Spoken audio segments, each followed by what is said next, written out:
Welcome back to commerce job academy. चलिए शुरू करते हैं। नमस्कार। आज हम एक बेहद तनावपूर्ण और अहम मुद्दे पर बात करने वाले हैं। एक विनाशकारी युद्ध के बाद अमेरिका और ईरान बातचीत की मेज पर हैं। तो सवाल ये है कि क्या ये सच में शांति की ओर एक कदम है या फिर ये सिर्फ तूफान से पहले की शांति है? चलिए इसी को समझते हैं। सोचिए, 44 दिनों तक चली एक भीषण लड़ाई और उसके फौरन बाद दो सबसे बड़े दुश्मन अमेरिका और ईरान एक मेज पर आमने सामने। ये कोई मामूली बात नहीं है। लड़ाई के मैदान से सीधा कूटनीति की टेबल पर ये एक बहुत बड़ा मोड़ है। ठीक है, तो चलिए सबसे पहले बात करते हैं कि अभी हो क्या रहा है। हमारा पहला हिस्सा इसी पर है, पाकिस्तान के इस्लामाबाद में चल रही ये बेहद नाजुक शांति वार्ता। तो इस मेज पर बैठा कौन कौन है?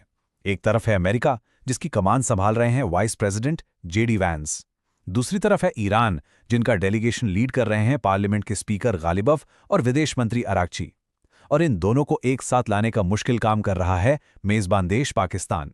देखिए, पूरी दुनिया की नज़रें इस पर टिकी हैं। संयुक्त राष्ट्र के सेक्रेटरी जनरल एंटोनियो गुटेरेस ने भी इस पर अपनी उम्मीद जताई है। उनके मुताबिक ये बातचीत तनाव को कम करने और लड़ाई को फिर से शुरू होने से रोकने का एक सुनहरा मौका है। लेकिन पाकिस्तान के लिए ये सिर्फ मेज़बानी नहीं है, उनके लिए तो ये एक अग्नि परीक्षा है। अगर ये बातचीत फेल हो गई तो ये उनके लिए एक बुरे सपने जैसा होगा। क्यों? क्योंकि उन्हें डर है कि लड़ाई उनकी सरहदों पर आ जाएगी और सऊदी अरब के साथ उनके डिफेंस पैक्ट की वजह से वो एक तीन तरफा जंग में खिंच सकते हैं। लेकिन सवाल यह है कि हम इस मोड़ पर पहुंचे कैसे? 44 दिन तक ऐसा क्या हुआ कि दोनों देश बात करने को मजबूर हो गए? चलिए अब जरा पीछे चलते हैं और उस लड़ाई को समझते हैं जिसे ऑपरेशन एपिक फ्यूरी का नाम दिया गया। यह सब कुछ बहुत तेजी से हुआ। देखिए, 28 फरवरी को अमेरिका और इजराइल ने ईरान पर हमला किया और उसमें ईरान के सुप्रीम लीडर खामेनेई मारे गए। फिर 16 मार्च को अमेरिका के अपने सहयोगियों ने ही हुर्मुज की खाड़ी में नेवल कॉलिशन में शामिल होने से मना कर दिया। 8 अप्रैल को अमेरिका ने ऐतिहासिक जीत का ऐलान किया और आप यकीन नहीं करेंगे, सिर्फ 3 दिन बाद 11 अप्रैल को दोनों दुश्मन देश पाकिस्तान में बातचीत की मेज पर थे। अब इस लड़ाई को लेकर दो बिल्कुल अलग अलग तस्वीरें पेश की जा रही हैं। अमेरिका का वर्जन क्या है? वो कहते हैं ये एक जबरदस्त और ऐतिहासिक जीत थी, हमने ईरान की फौज को तबाह कर दिया। लेकिन दूसरी तरफ हकीकत क्या है? ईरान का कहना है कि 1500 से ज्यादा आम नागरिक मारे गए, 32 लाख लोग बेघर हो गए और उनके नए सुप्रीम लीडर भी जख्मी हुए हैं। हाँ, एक बात पर दोनों सहमत हैं, दोनों ने अपने 13 सैनिक खोए हैं।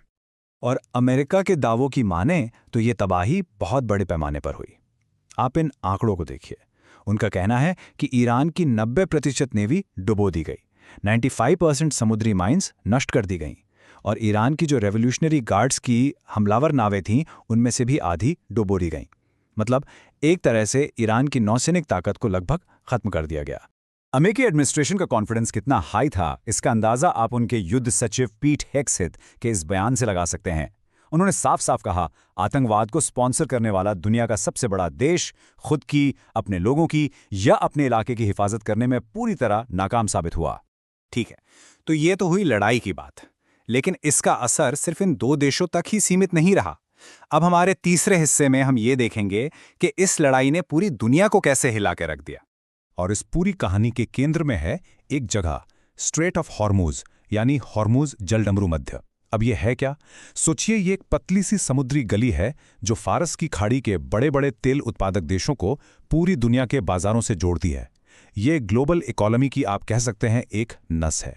ये कितनी ज़रूरी है इसका अंदाज़ा आप इसी बात से लगा लीजिए। पूरी दुनिया में जितना भी तेल इस्तेमाल होता है उसका 20% यानी हर 5 में से 1 बैरल इसी रास्ते से गुजरता है। और दुनिया भर में जो तेल ट्रेड होता है उसका तो ये करीब 1/4 हिस्सा है। तो जाहिर है, जब ईरान ने इस रास्ते को बंद कर दिया तो पूरी दुनिया में हड़कंप मच गया। क्या क्या हुआ? ग्लोबल एनर्जी मार्केट में एक झटका लगा, शिपिंग का इंश्योरेंस खर्च आसमान पर पहुंच गया और सबसे बड़ी बात, करीब 20,000 नाविक समुद्र में ही फंस गए। एक बहुत बड़ा मानवीय संकट खड़ा हो गया। तो ये सब तो हो चुका है। अब हम आते हैं अपने आखिरी और सबसे जरूरी सवाल पर, अब आगे क्या? इन वार्ताओं का भविष्य क्या है? तो असल सवाल यही है जो हर किसी के दिमाग में है। क्या ये सच में एक शांति की कोशिश है या फिर ये जंग में सिर्फ एक छोटा सा ब्रेक है, एक ठहराव? इसको समझने के लिए हमें ये देखना होगा कि हर पक्ष के लिए दांव पर क्या लगा है। अमेरिका, वो क्या चाहता है? वो चाहता है कि ईरान कभी न्यूक्लियर हथियार ना बना पाए और समुद्री रास्ते खुले रहें। ईरान क्या चाहता है?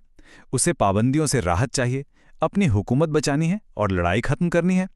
और इन दोनों के बीच फंसा पाकिस्तान, वो बस ये चाहता है कि इस इलाके में शांति बनी रहे और ये लड़ाई उसकी सरहदों पर ना जाए।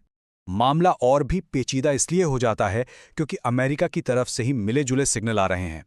एक तरफ प्रेसिडेंट ट्रंप कह रहे हैं कि ईरान के पास अब कोई पत्ता नहीं बचा है खेलने के लिए, वहीं दूसरी तरफ उनके वाइस प्रेसिडेंट वेंस खुले हाथ से दोस्ती का इशारा कर रहे हैं। अब आप ही सोचिए, ईरान किस पर यकीन करे। और ईरान ने अपनी तरफ से एक लाइन खींच दी है। उनके पहले उपराष्ट्रपति मोहम्मद रजा आरिफ ने साफ कह दिया है। उनका कहना है, अगर हमारी बातचीत अमेरिका फर्स्ट से है तो समझौता हो सकता है, लेकिन अगर हमारा सामना इजराइल फर्स्ट से हुआ तो कोई डील नहीं होगी। अब यहाँ इजराइल फर्स्ट से उनका इशारा शायद अमेरिकी पॉलिसी के उस हिस्से की तरफ है जो इजराइल के हितों को ज़्यादा तवज्जो देता है और ईरान पर सख्त रवैया रखना चाहता है। ये ईरान की रेड लाइन है। तो हम घूम फिर कर उसी सवाल पर वापस आ जाते हैं। एक तरफ जीरो ट्रस्ट है, दूसरी तरफ युद्ध के जख्म हैं जो अभी भरे भी नहीं है। ऐसे में क्या एक मजबूत, एक टिकाऊ शांति की नींव रखी जा सकती है? ये वो सवाल है जिसका जवाब शायद आने वाला वक्त ही देगा।